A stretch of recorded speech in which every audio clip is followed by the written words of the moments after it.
Hi. Hi. Hi. Hello. I'm curious about Building open, authentic, loving relationship. I'm curious about jealousy. I'm curious about polyamory. Does it just mean that you're fucking all the time? How can I tell my parents that my partner is already married? I'm curious about how do you know when you're too busy to have another relationship? I'm curious about dominant and subordinate relationships. I'm curious about sexual health. How can relationships evolve with people as they grow and change? Jealousy is not something to be entitled to control people with, but really something that I need to figure out for myself. Like, where is it coming from? How do I heal? How do I love in a way that is more freeing? Welcome to the Curious Fox podcast, for those challenging the status quo in love, sex, and relationships. My name is Effy Blue. And I'm Jacqueline Misla, and today we're talking about compersion. What is it? Should we have it? And what gets in the way of it? Our guide through all things compersion? My name is Dr. Marie Thouin. I'm a dating and relationship coach who helps people of all backgrounds design vibrant and intentional love lives. I'm also a leading scholar and researcher on the topic of compersion in consensually non-monogamous relationships. The most elusive of all feelings, compersion, is one of the biggest topics when it comes to non-monogamy, while being an ancient idea. Buddha talks about mudita, sympathetic joy in English, as one of the 4 virtues in Buddhism. During a conversation, Dr. Thouin explains what compersion is and talks about her research, which captures 6 factors that promote and hinder compersion within an open relationship. And while these factors are simple, that doesn't mean that they're easy. In fact, we spent much of the episode sharing examples and personal experiences illustrating just how hard compersion is. That said, when it is given and received, it is a beautiful thing. It is indeed. So I was recently on a date, and of course, at some point, we found ourselves talking about compersion. Of course, yep. Perfect date night conversation, right? Yes, like, I'm with you. Drop it on a first date. Why not? Was my attitude, to be honest. But interestingly, the entry point to the topic was not through non-monogamy. And the reason I want to share this, because I think it's worth thinking about compersion in a bit more of a broader way, right? So the way that we landed on the topic was he was sharing some experiences with exes where it sounded like the desire was more for symmetry rather than synergy. So there was a desire to be doing the same thing at the same time that sometimes got in the way of people doing the things they want to do, right? Mm-hmm. So for example, if one party was like really engrossed in what they were doing, maybe they're trying to, they're creating something, they're working and they're sort of in their flow and it's dinner time. The expectation was for that person to break the flow and show up for dinner. Yes. And that was like what the expectation was, right? I have experienced that many a time. Yes. That sounds familiar. Mm-hmm. You're like, yeah. And me too, especially with hyperfocus and things like that. Like once I'm working and I can go without eating for a very long time. So these things happen. And we talk about synergy and symmetry in relationships a lot on the show. The interesting thing was that when he was sharing that, the idea of compersion came up for me. Believe it or not, I wasn't waiting to drop it. But it came up for me because I can understand both of those sides, right? I can understand somebody who's engrossed in their work and like getting so much out of it, or maybe even if they're not enjoying it, but they're going towards a deadline, like they're in it and focused on that. And the other person has some expectations around spending time together, eating together, whatever it is. And in that time, you really have options to deal with that. You can definitely insist on the symmetry, right? And we can talk about whether that's a good thing or not, whether are you thriving in that moment, all that kind of stuff.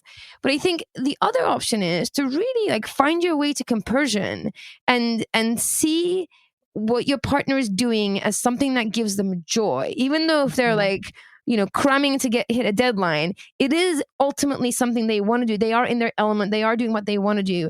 And even though it means that you're going to eat alone, you can tap into that compersion to just be happy and joyful for your partner, for achieving, their goals or working on the thing that they want to do, and not feel so hurt and worried or, distressed about eating alone.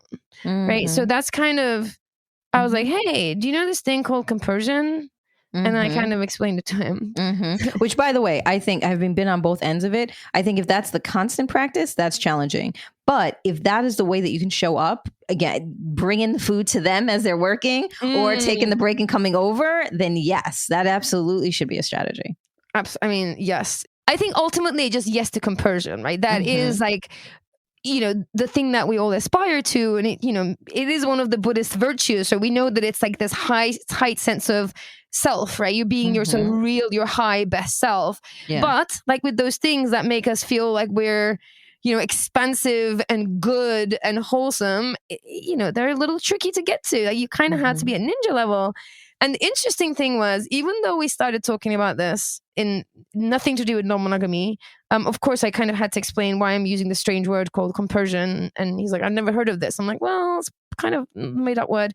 It's made up word in the world of non-monogamy. And I kind of explained it to him through the lens of non-monogamy by saying, you know, the easiest way to explain it in the context of non-monogamy is your partner comes home from a date and they're elated and they have so much to tell you, or they're kind of in this really high place, and you have choices. You can be threatened by that, upset by that, feel jealousy, or again, you find your way to compersion and you find joy and acceptance and love for them, for their state that has nothing to do with you.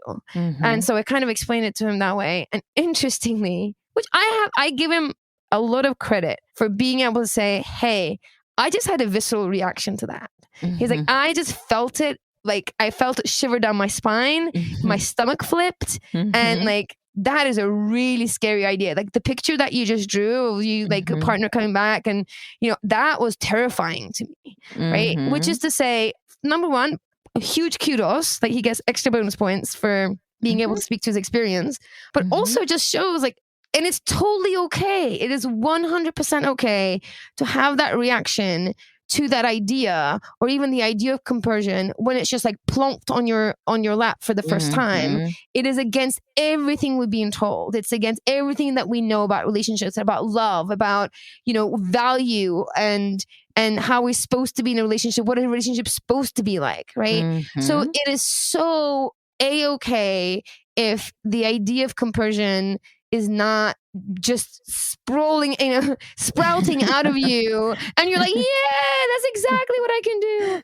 So just, it is okay to have a visceral reaction to it.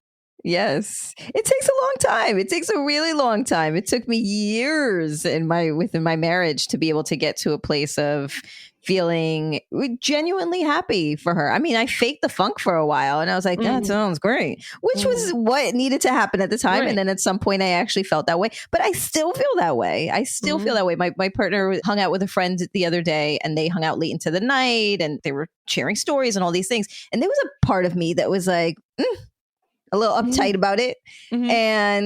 But that's my stuff. That has nothing to do with her. There's no threat there. There's nothing like that. And so I instead had to show, you know, made sure that I showed up from a place of, that sounds great. I want to hear about it. Tell me more. So years into the practice, and it's still hard. And so that's the question. If it is hard to practice and maybe even hard to stomach, then why is compersion something that we should attempt to embody? That was the question that Dr. Thouin was set out to answer. Dr. Marie Thouin is the leading scholar and researcher in the topic of compersion and non-monogamous relationships. She's the founder of Love Insight, a mindful dating and relationship coaching practice that helps people from all backgrounds and relationship styles create vibrant and intentional love lives. If you stay tuned to the end, you're going to find out how you can get a free 30-minute exploration coaching session with Dr. Thouin. Also, did you know if you stay to the very end, you get the bloopers from the show? We know you're used to us showing up at our best, polished by our editor Nina's sorcery, but it does take many fumbles, grunts, and growls, as well as a bunch of singing and laughing to make the show happen. So stay to the end to see behind the curtain. Anyway, back to our conversation with Dr. Thouin. We started off with the basics. What exactly is compersion? It's such a timely question because, well, there is no consensus definition, so to speak. You know, it's not in the dictionary yet. But me and a colleague of mine who also researches compersion, we've just gotten interested by the Springer Encyclopedia of Sexual Behavior in defining compersion for them. And we actually came up with 3 different definitions.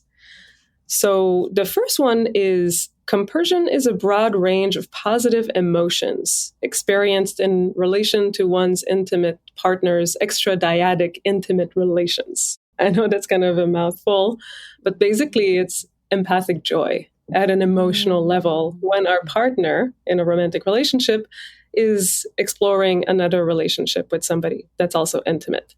And then the second definition is a broad range of positive attitudes, thoughts, and or actions that are manifested in relation to one's intimate partner's extradyadic intimate relations.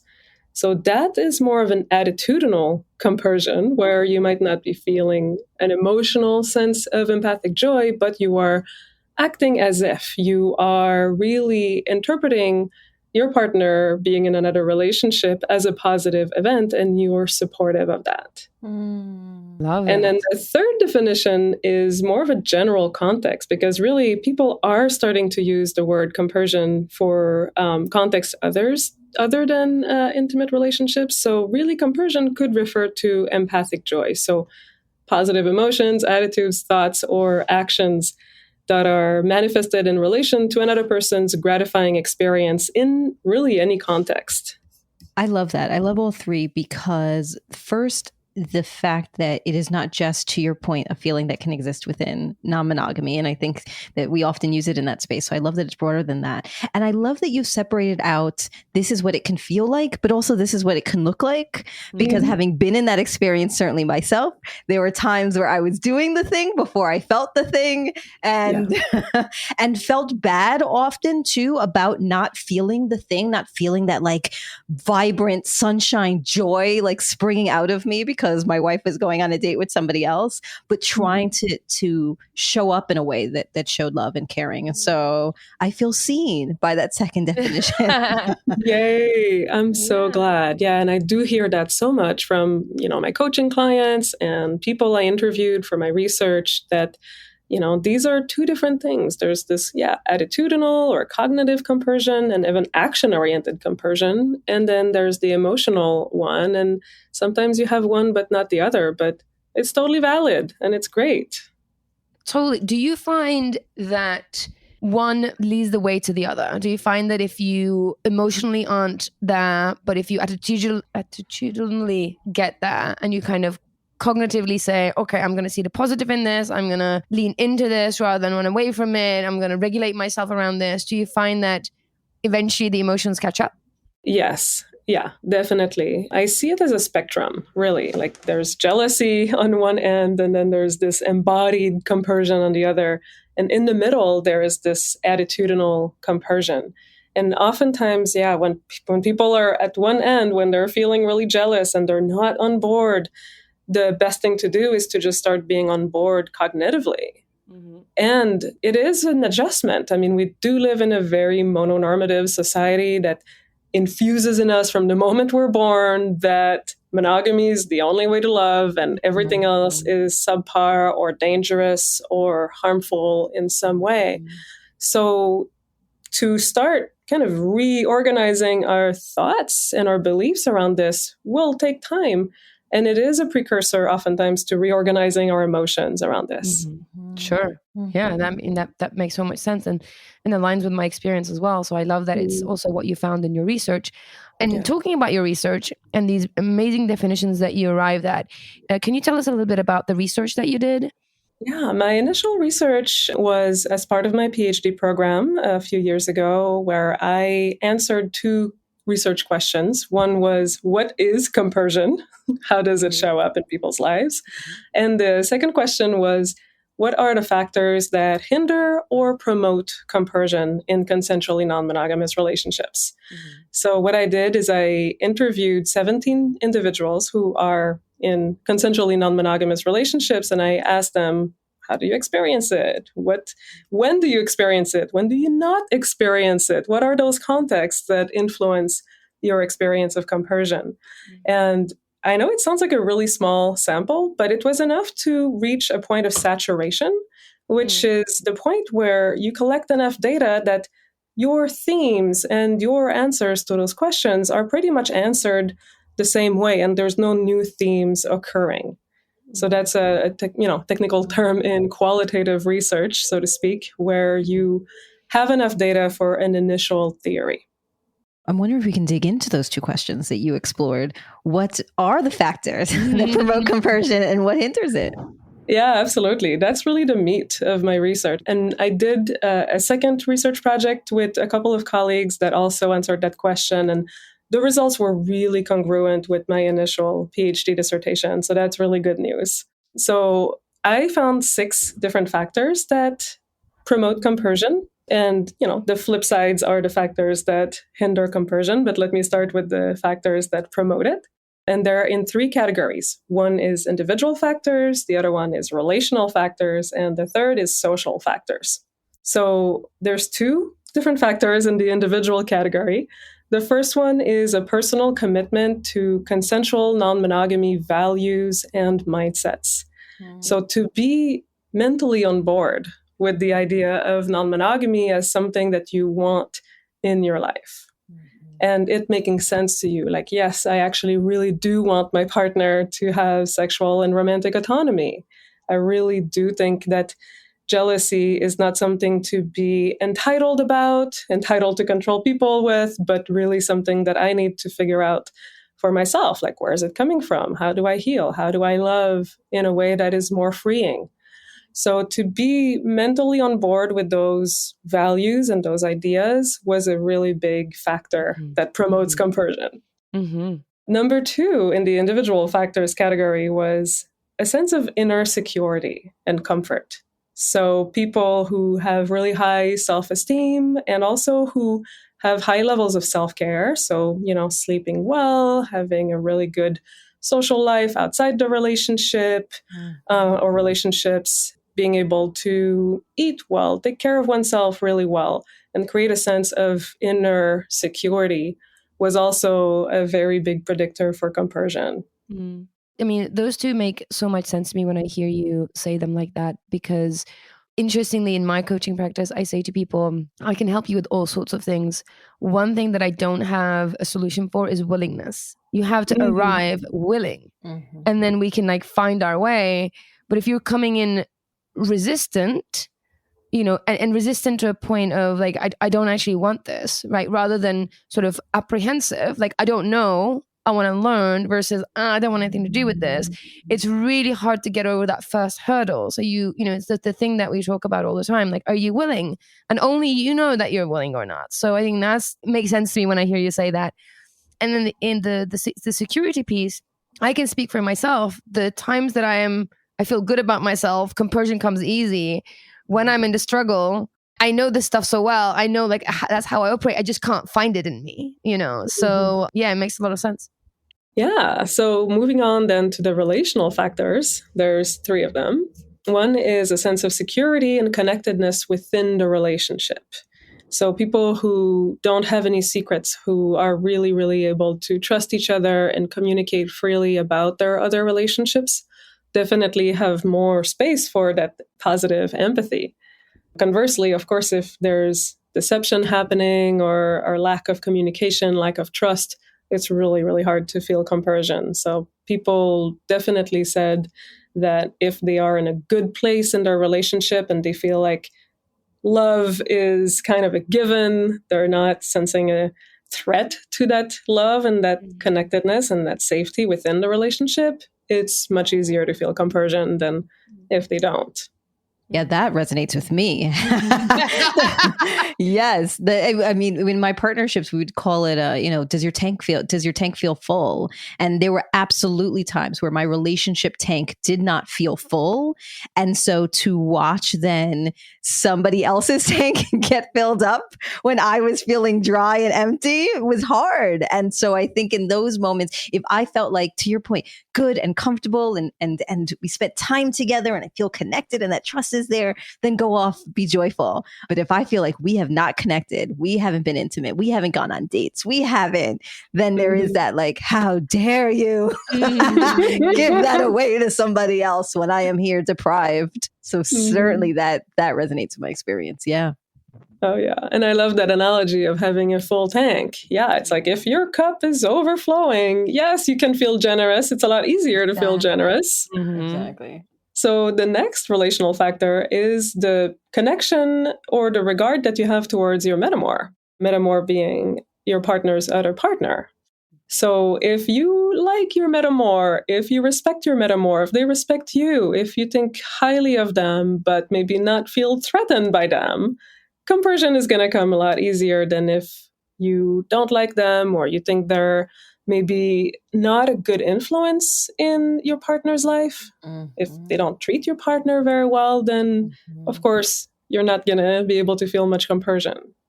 I have a question about that. What about people who want to be in very neutral territory with their metamors? They don't want to get to know them. At the same time, they're not threatened by them. They don't necessarily want to invest energy, effort into that relationship. At the same time, they don't want to put any barriers in that relationship either. So they kind of want to take this neutral stance towards their metamors. How does that work out? Well, if you feel from your partner that they are having a good, positive, healthy relationship with that metamor, it doesn't necessarily matter if you're not having a direct relationship with that metamor. So you're still going to have an indirect relationship with them. And if that indirect relationship is positive, then you can still experience a lot of compersion. Okay. So, yeah. What is the distinction between seeing your partner be treated well by their other partner and seeing that as compersion versus a threat? Do you know what I mean? Right. That is such a good distinction. And I mean, it's a very complex ecosystem of factors, and it could then come back to the first individual factors of, do you feel secure within yourself, or even do you feel secure in your relationship with your partner? That probably would make the difference between whether it's a threat or a plus. Yeah, that makes a lot of sense. That makes sense. Yeah. And also kind of feeling into what their intentions are, what your partner and your metamor's intentions are. Like, do you feel like your metamor is trying to snag your partner away and that's why they're treating them so well? Or are they respecting the boundaries of your established relationships and treating them well within that container? Yes. Yes, that also resonates. Yes to that. That's all. Yes. That makes sense.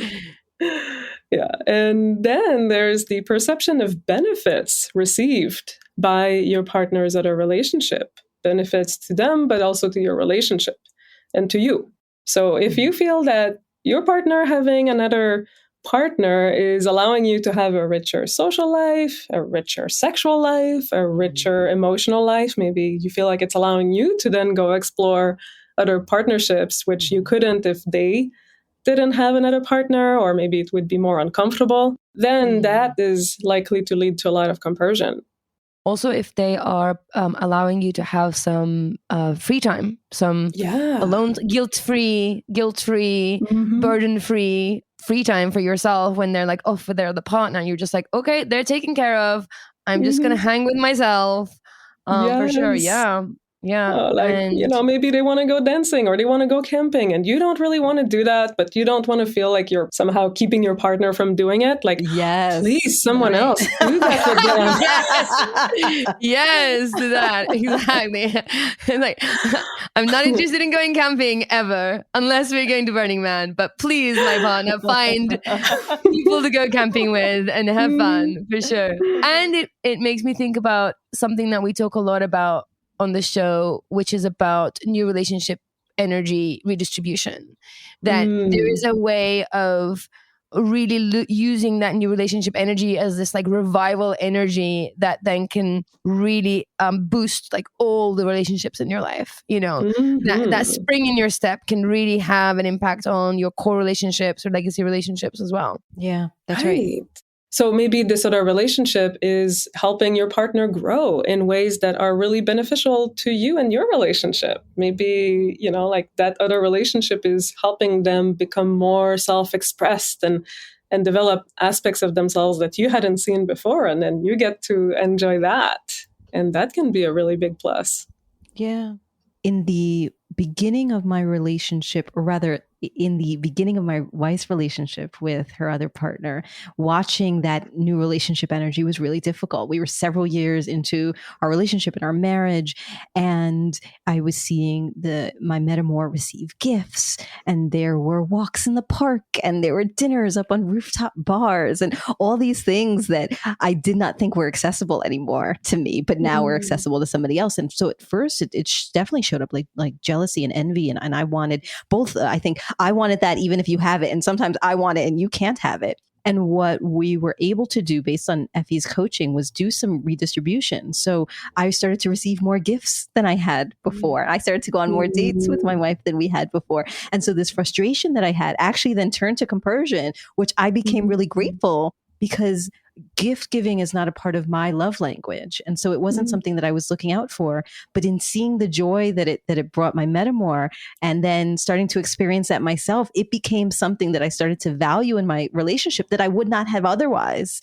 And so it really was able to be turned around based on the redistribution that happened there, because it was all jealousy before that. Yeah. I love that. I was also talking to an expert on polyamory and aging the other day, and asking her about just kind of how does polyamory change with age, when you cross 70, 75 years old. And she was saying that sometimes there's extra compersion that happens because maybe there's more people to take care of one another. The nuclear family system and the monogamy system really is hard when you're aging and you're taking care of someone who starts having health problems. But if you have more than one partner and there's more people to take care of someone with aging or health conditions, then there can be compersion there as well. Like, wow, thank God my metamor is there to help with my partner. Yes, absolutely. That makes sense. I mean, I've seen very similar attitudes in childcare. A really good friend of mine, they have a third, so they're a couple and they have a kid, and she dates another person, and that relationship is going for years and years and years, and he is a big part of their son's life, and anywhere from babysitting to learning to skate, all the things that he brings into their son's life is immeasurable. And you see it when they're together, you see it. It's also a great peace of mind that they look forward to spending time together, so they can go off in a couple and do things. So I see that with childcare as well. And the other thing that came up for me, and I've been on both sides of this, is when you have another partner or your partner has another partner, sometimes the feedback that you're giving your partner align, right? So, if I'm having my partner tell me that I'm too critical, right? Which is something that comes up. And then I can be like, well, that's your opinion. I do me, that's your opinion, right? And then you get another partner saying, you know what, Effy, you can be a little critical. And now my partner and my other partner are giving me the same feedback. And I think that support can actually cause like compersion, because they're like, you see, I'm not alone. Like, you need to check in with yourself, And I think we don't think enough about that. I think actually, if you think about it, like so far of all the things that we've said, this is the piece that we're lingering on about, because I think the metamor relationships are the least explored relationships. The potential in them, I think, are the least explored. And I love that it comes up in your research as one of the factors. Like, you need to explore that relationship.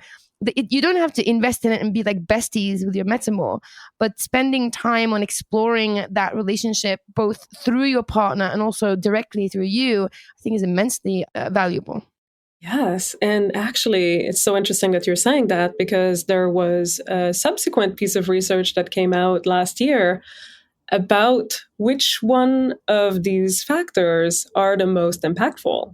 And it turned out that the metamor factor was the most impactful. Interesting. Interesting. Totally. More so than the individual factors or anything else. Yeah. And so the last factor is actually a social factor, and that's how we feel held or not in community. And that has a lot to do with mononormativity and how we live in a greater social sphere that really promotes monogamy as the only way to love successfully. But people who are non-monogamous definitely need to have other people besides just them and their partners and their metamors to kind of validate that identity and that choice and that lifestyle. And having a supportive community of role models, of people they can talk to, of media like podcasts like yours and books and shows that also kind of reinforce that new paradigm of relationship is very supportive to compersion, because compersion is about that emotional expression. It's about feeling really in line with who you are and what you do, and letting yourself feel happy that your partner is engaging with some other relationship. And it's harder to feel happy if all you're hearing from the outside social circles that you're in is there's something wrong with you. Mm-hmm. Yeah, it's again a core value of ours in terms of changing the noise for exactly that reason, that there is so much noise around us that is making us feel a certain way. And if we can start to attune into a different type of noise, into something that really supports who we are, it makes a difference.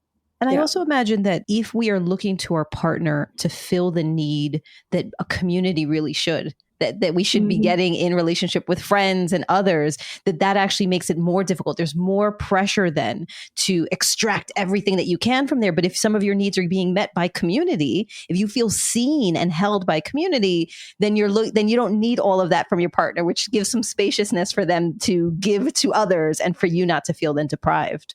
Yeah, it lessens any sense of threat and feeling like, wow, if something happened with my partner and they fell in love with someone else and they left me, that would be the end of my world. Yeah, that's right. I'm wondering then so we've been talking about this as relates to non-monogamy, and certainly this resonates with Effy and I. How important is compersion within non-monogamous relationships? That's such a great question. And I want to circle back to those first different definitions of how oftentimes people have attitudinal compersion. They're very supportive of their partners being with somebody else, and they're not going to get in the way. They're actually going to support that in different ways. And I think that's really important in non-monogamy, to have that kind of baseline support.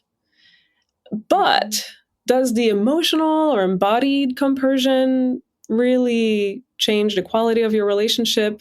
I think that's more of a bonus. It's great when that happens, but I would definitely not think that your relationship is not good enough if you don't experience that. That's nice permission to give folks, because I do think that within non-monogamous spaces, there is a feeling if I don't have that, I'm doing something wrong. And so I think for you to say, it's great, that would be wonderful. It would make things better. And there's nothing wrong with you or your relationship if that doesn't come naturally to you. Yeah. Yes. At the same time, I'm finding all these points that you've discovered and you've beautifully analyzed. It's a roadmap. You don't have to get to compersion, but if you work on each of these factors, the quality of your relationship is going to improve. You might not get to this goal of like compersion that, you're just like, right? But it gives you a roadmap on what are the things that you can work on to really improve your relationships and how you feel in a relationship as well.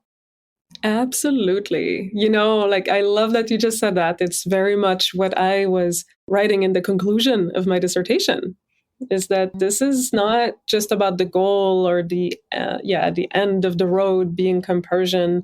It's really a process. And this roadmap is a roadmap to relationship satisfaction. I'm curious about if you have any experience with the poly-mono mismatch, as they say, of, one person wants to open up their relationship. The other person identifies as monogamous, but maybe, feels like they have to, or at some point want to try to explore it, but they themselves are not going to be participating. It makes me think about your first point around being mentally on board. And so I'm just interested and curious if you have any experience around what compersion may or may not look like within that partnership. Yeah, it's tricky because there are people who are poly under duress, or PUD. I love that. And of course, that is a killer of compersion, when you feel like you've been forced into this, or kind of like, well, you've not really chosen that for yourself because you think it's a great relationship style to be in, but you're just really choosing it out of fear of losing your partner, or really feeling like you're compromising on your own values.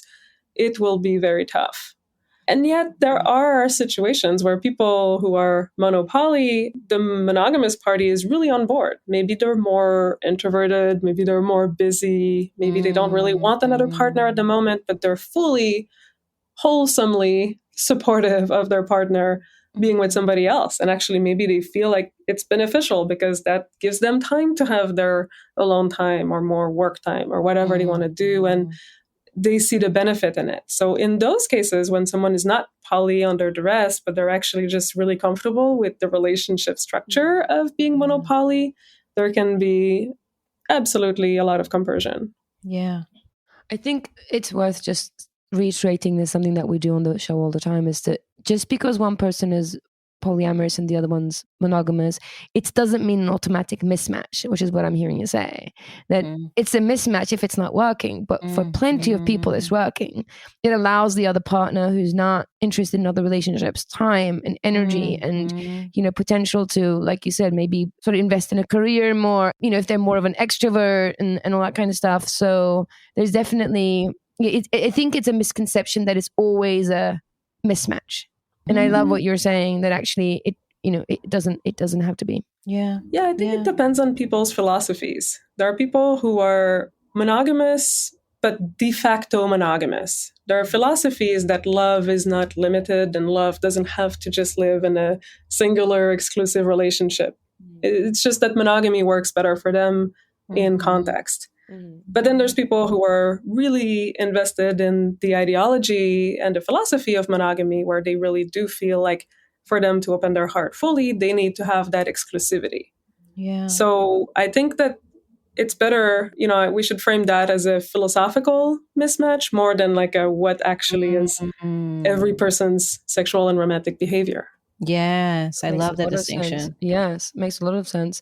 I also notice another factor in that is some people have a deep need for mutuality, which can look like seeking fairness.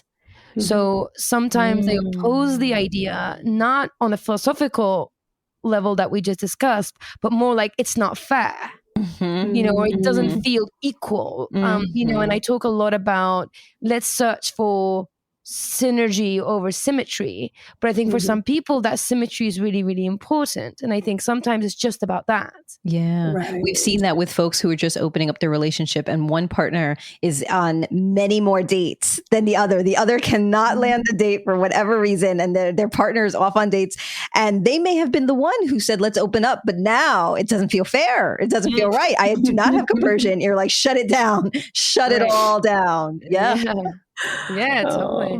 Or that one people has more of an appetite, more of an extrovert, and they can go on 3 dates a week. And then the other person is like, even if I had all those people, I can barely manage like 1 date a week. It feels not fair, or it feels, you know, not equal. But it's not, it's for no other reason than people just have a different style, you know, and it still can be jarring. So all these factors are in play. Right. I mean, it is so normal to feel insecure when, you know, your partner is going on many more dates than you are. And it is a very deep undertaking to face that kind of unequalness. And some people might take that as a challenge of like, okay, I need to find that security within myself at a much higher degree than I've ever had to. And some people, you know, might just want to say like, okay, let's establish some relationship agreements around this. Like if you're dating 2 people and I'm not dating anyone, you know, like, let's see if we can make it more equal and, you know, to kind of adjust the relationship structure to protect people's feelings. And I don't think there's like a one way that's necessarily always better. I think usually people need a combination of agreements to help them just catch up with the emotional intensity of those situations, but also take some responsibility of doing their own work internally and emotionally so that they build that sense of inner security as much as possible over time. Yeah. I'd love to go back to the third definition that you gave us that talked outside of the context of non-monogamy and ask about that you, again, to your point, we often speak about it within this context, but can you talk about the application of compersion outside of open relationships? Oh, yeah, I love that because, well, first of all, I want to mention that there is a word in Sanskrit that basically is equivalent to compersion. It is the word mudita. And it means sympathetic joy. And in Buddhism, it's one of the 4 qualities of the enlightened person, along with equanimity, compassion, and loving kindness. And the idea of sharing somebody's joy really means that you extricate yourself from a zero-sum paradigm of human life to a paradigm of we are all interconnected. So your joy is my joy. More for you is more for me, not less. And I think that to live with that awareness that, ideally we would feel like that, we would share other people's joy when they're experiencing joy, is really educational. It can be a really great guide to what is going on inside of me. And when I'm not feeling happy for somebody else's joy, what is blocking it? What is actually happening? I use it myself with my friendships. Like when I'm jealous of someone, or I feel like someone maybe didn't treat me the right way, I find myself not wanting to share their joy when something good happens to them.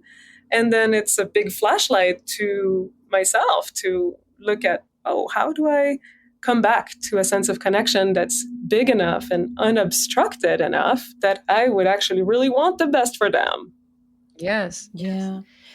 I think we've talked about this before, and just for people who are looking for it, there are mudita meditations. Just like there are loving kindness meditations, there are mudita meditations that you can find. And if it's your thing, I do recommend it. There is you can sit on and meditate on mudita, and something you can cultivate. And it is considered to be the hardest of them all, hardest of the 4. So really, yes. So it is a big goal that you're going towards.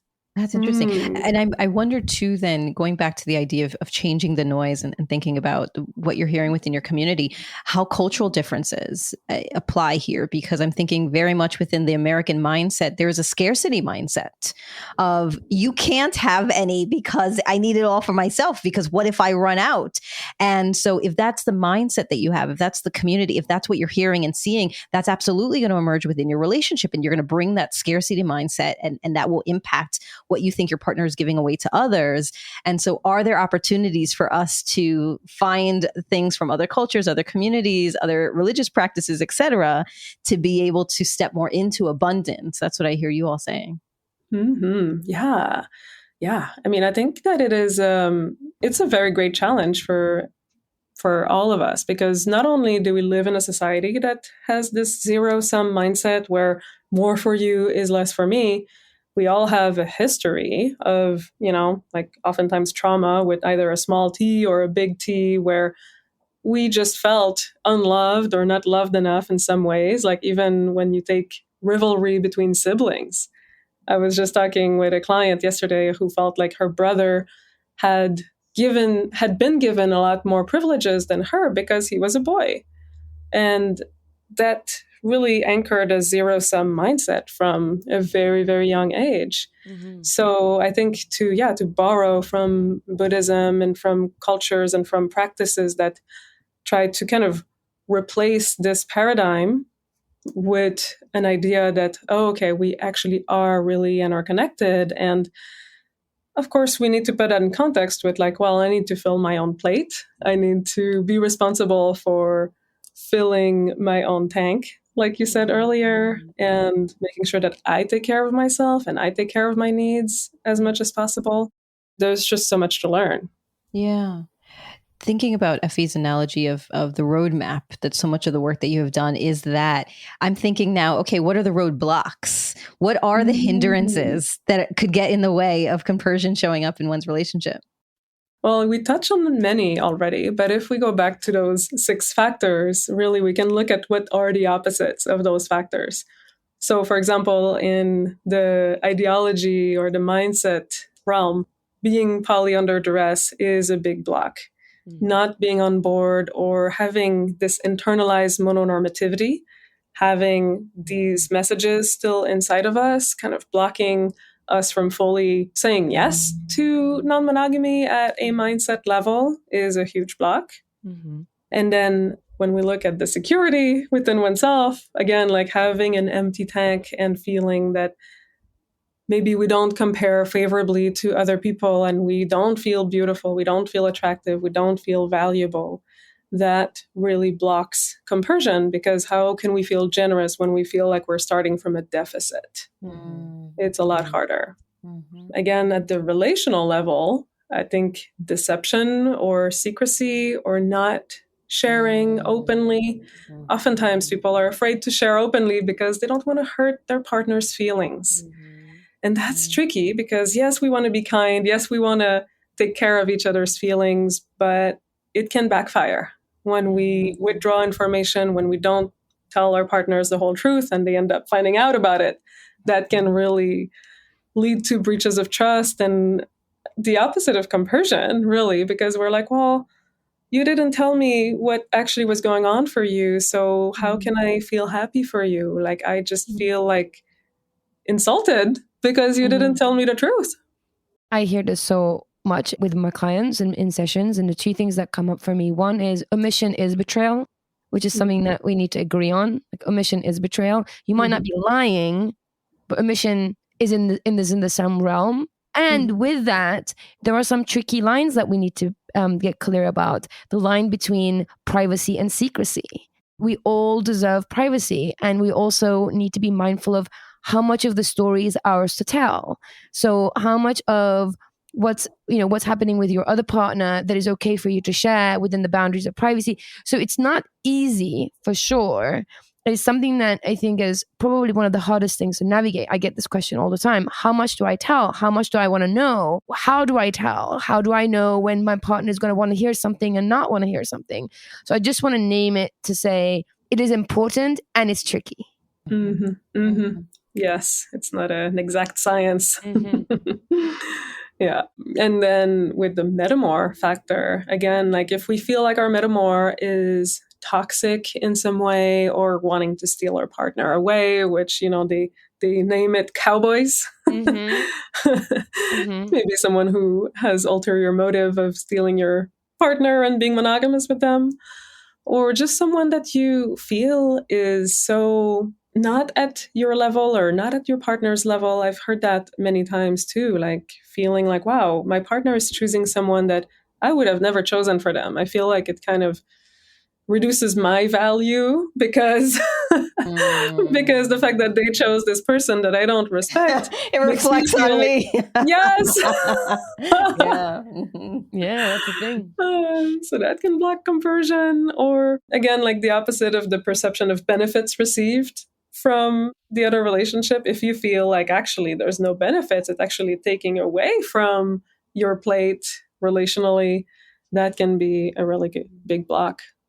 Yeah, I think, I'm going to go back to what you said at the start. It was a smaller sample size potentially, but you found saturation pretty quickly. And I think that this conversation continues to prove that to be the case. That as you're going through it, I mean, they're like, yeah, that one, that one too. That one also. Yes, that as well. Based on your work, are there recommendations that you give, for example, for folks to sit down and do an inventory around these things, both with them first for themselves and then with their partners? Is there some, now knowing this, essentially, you listen to this podcast, you write down these 6 different factors. What can happen next? What can you do with this information? Yeah, thanks for asking. Actually, I do have a spreadsheet that I share for free on my website. You're speaking my language. Jackie's eyes lit up. I was like, you're like, what? I'm downloading it right now. Oh, that's amazing. We will absolutely include that in the show notes. Yes. Just go to whatiscompersion.com and you will have a little pop-up that says like download my compersion ebook. And I actually name those factors. I name some of the myths and realities around compersion. And I do have a simplified version of the spreadsheet that I give my clients on there. So you can start there and it will ask you like, how do you think you score on each one of those factors? And it will tell you, where is the bottleneck? Sure. What can I work on? Or, I mean, there's things sometimes you cannot really necessarily work on them. Like, hey, if your partner is choosing a metamor that you just don't really like, you might not be able to change that. I mean, you might be able to develop a better relationship with them, but sometimes there's just things that might stay a bottleneck and you just have to accept it and come to peace with it. You might never feel utmost compersion for that specific relationship, but at least kind of knowing where you are strong and where the weaker points are is super empowering. That's fantastic. I think I am going to go to your website immediately after this and going to be downloading the ebooks and the spreadsheets and all of the things. I love me some tools. But this was really great. I think that it is something that feels clear and not necessarily easy to do, but it does really give some clear steps around what it is that we can do, both for our relationship, but also our personal happiness. It feels like, having been in those moments myself, that not only was it difficult for my partnership, but just difficult to be inside of my own body and feeling all of that pain and all of that jealousy, and to have the lightness of compersion definitely did make a difference. So really interesting work. Really interesting work. Thank you. Thank you so much. Yeah, I love that conclusion. I feel like it's overall, if we want to really simplify it in a couple of sentences, I think compersion is about finding a way to open our hearts when it's not easy. Mm-hmm. Oh, that's a beautiful way to put it. When it's not easy and when it's not what you've been told is available. I think that's also the piece. I think it is... the opposite of compersion is what we're being told in society. Like the idea that you might have a good relationship with the idea that your partner's dating somebody else. Can you fathom even having a good relationship with that person? Is like so socially scorned upon that you can't even. You have to fight against the current to have your heart open, because the current is like shutting it down really hard. So I think you're absolutely right. Yeah. And that's why I think compersion is so powerful as a concept. It has the power to really throw a wrench in the wheel of mononormativity, because it does dismantle the assumption that we've been told that, we can't be happy when our partner is engaging with somebody else romantically or sexually. It really kind of reprograms our assumptions around love and what's possible. Yeah. Before we end our time with you, we would love to just ask you a few questions just to get to know you a little bit better. So we want to start with the first question, which is, what is one piece of advice that you would give to your younger self about love, sex, or relationships? Be willing to be heartbroken for the sake of love. Don't hide. Nice. Wow. Okay, sure. Wow. That's like hard advice. But, I'm telling myself still. Don't hide. Yes. Okay, what is one romantic or sexual adventure on your bucket list? I don't really have a lot personally, but professionally, interestingly enough, one thing on my bucket list is to become a sexological body worker. To do some more somatic work at the sexual level with people, to really explore the intersection of eroticism and healing. Yes. We can make some recommendations. Yes. Yes. And when you do more of that work, we'd love to hear about that, because that is something that we continue to explore both on the show and personally. Interested in, how do you challenge the status quo? Well, I think my work on compersion is doing its part to dismantle mononormativity. Yeah, for sure. Agree. Yes. And you're with us with a bunch of curious people, and we are wondering what you're curious about lately. Everything. Everything all the time. Welcome, you're home. You found your people. But particularly, I think the future of humanity. We live in such unprecedented times with so much at stake, ecologically, socially, economically, and how is this humanity going to figure it out? Are we going to finally create societies that are based on mutual care, or are we not? I'm very, very curious and, eager to do my part, and nervous and just really excited to see what's going to happen. Well, I think one pathway towards that is compersion. So yes. Yeah. Thank you for not only within our relationships helping us see a roadmap, but potentially bigger than that for society. Yeah. A real pleasure. Really nice having this conversation with you. Appreciate your work. Gonna go get that spreadsheet right now. Many thanks, Marie. Thank you. Oh, thank you so much. Thank you so much for your time, Marie. So good to talk to you. Dr. Thouin is offering a free 30-minute exploration session for Curious Fox listeners. For your free session, visit bit.ly/curiousaboutcompersion. If you want to learn more about Marie Thouin and find resources on the practice of compersion, then you could visit her website, whatiscompersion.com, or check her out on Instagram, love_insight_dating. If you want to weigh in on the topic of compersion or share your experiences giving or receiving compersion, or just want to connect with other Foxy listeners, head to Facebook and join our Facebook group at We Are Curious Foxes. If you find our episodes interesting, helpful, or even funny, then please share our podcast with a friend, quickly rate the show, leave a comment, and subscribe on Apple Podcast or follow us on Spotify and Stitcher. Only a few seconds of your time has a big impact for us. And our beautifully colored website is filled with reading lists, blog posts, past episodes, all of the things that you need to indulge in your curiosity around love, sex, and relationships. You can visit us at wearecuriousfoxes.com. To support the show, join us on Patreon at We Are Curious Foxes, where you can find mini episodes, podcast extras that couldn't make it to the show, and over 50 videos from educator-led workshops. Go to Patreon at We Are Curious Foxes. And finally, let us know that you're listening by sharing a comment, a story, or a question. You can email us or send us a voice memo to listening@wearecuriousfoxes.com, or you can record a question for the show by calling us at 646-450-9079. This episode is produced by Effy Blue and Jacqueline Missler, with help from Yamur Erkishi. Our editor is Nina Pollock, who delights in our joy, particularly when she gets to capture our mistakes and laughters in the outtakes. Our intro music is composed by Dev Saha. We are so grateful for their work, and we're grateful to you for listening. As always, stay curious, friends. I think this is the first time I'm recording standing up, actually. Be a good experience. Maybe I'm just going to be like, this is the future. Yes. Standing up is good. I would want to do that and have a mic like set, and then I could just use my hands, and then that's it. Now we're in Magic Town. If you want to... Nope. See, I was like, we're going to get it right this time. Nope. Slow not even. down. Okay. If you want to... Why can't I say words? I'm sorry, it's contagious. I'm sorry. Okay. I'm going to do this. Curious Folk Podcast is and will never be the last word on any topic. The last word on anything.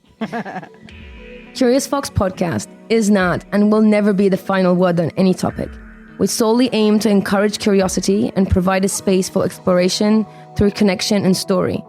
We encourage you to listen with an open and curious mind, and we'll look forward to your feedback. Stay curious, friends. Stay curious. Stay curious. Stay curious. Stay curious. Stay curious. Stay curious.